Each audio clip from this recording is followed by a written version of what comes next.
The rain tapped gently against the window, but Claire's heart was pounding louder than the storm. Pause. She sat by the glass, staring at the city lights dancing in the wet streets. Something was wrong.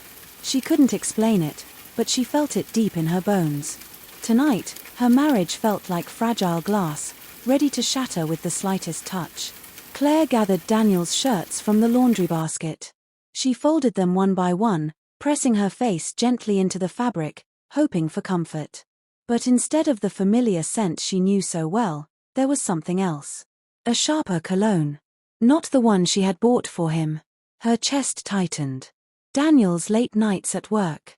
His tired excuses. The laughter that no longer reached their home. They were no longer small things to overlook. They were pieces of a puzzle she didn't want to finish. The clock blinked red against the wall. 11:47 p.m. Daniel was not home. Claire's phone buzzed on the nightstand. Her hand trembled as she picked it up. One message. One sentence that would haunt her. He's not where he says he is. Go find him. Her stomach dropped. Her pulse raced. The room seemed to close in on her. Fear sat heavy on her chest. Dinner grew cold on the table. Plates untouched. Steam long gone. Claire sat across from an empty chair.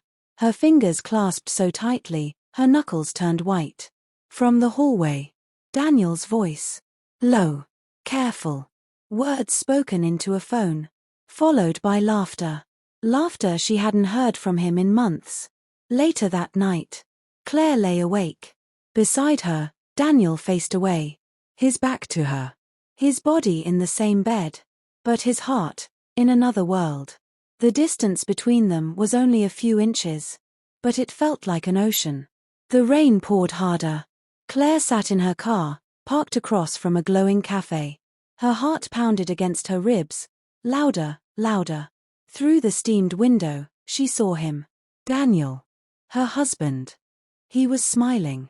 Smiling in a way he hadn't smiled at her in years. And then, she saw her. A woman. Young. Dressed in red. Leaning forward, her hand resting on his. Claire's breath caught. Her chest hollowed. The world tilted. It wasn't suspicion anymore. It wasn't doubt. It was real. The man she loved belonged to someone else tonight. That night, silence finally broke. The phone lay on the dining table between them. Its screen glowed with messages Claire wished she had never seen. Her eyes were swollen from tears. Her lips trembled as she whispered. Why? Pause, hold this word in silence for impact. Daniel's mouth opened. But no words came. His face was pale. Guilt painted in every line. The candle flickered between them. Its light throwing their shadows across the walls. Ghosts of the people they used to be. The love they had built. Was unraveling before their very eyes. Claire twisted her wedding ring slowly, as if it burned her finger. Daniel sat slumped across from her. His head buried in his hands. The silence was heavy. Heavier than the storm outside. Claire stared at her ring. Once, it was a promise of forever. Now, it was a weight she could no longer carry. At last, she rose. She walked to the window. The city outside glowed with neon lights, alive with color. Behind her, the candle's flame flickered once. Then faded into smoke. Daniel didn't move. He sat in the shadows, broken. Tears welled in Claire's hazel eyes. She pressed her palm against the glass. Her reflection fractured by the raindrops sliding down the pane. Some betrayals leave scars too deep to heal. And in that moment, Claire knew. Her marriage, the life she thought she had, was gone forever.